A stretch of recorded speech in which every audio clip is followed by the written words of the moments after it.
看老师傅怎么清洗链条。太脏了！警告：新手请勿在链条转动下洗链条。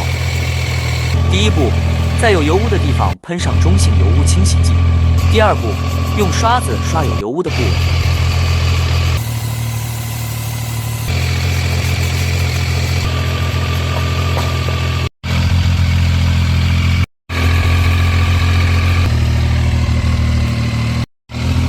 第三步，用清水冲洗。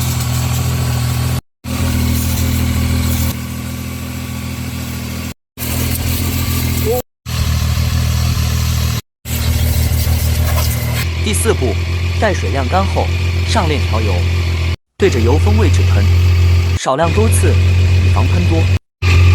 喷这个上一面，使得链条转，它要甩到外面，就说明油都渗透了。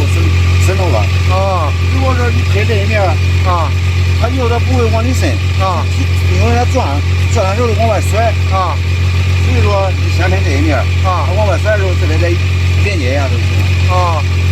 你意思就是说用高压水枪冲这个链条，然后它是个油封链条也没事，他说压的比较紧，高压水枪冲问题也不大。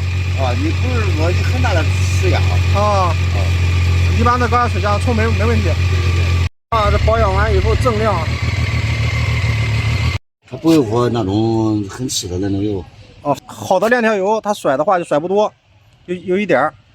好了，喷完以后静等个20分钟左右吧，等它干透一下，阴往里面渗一渗油就可以了。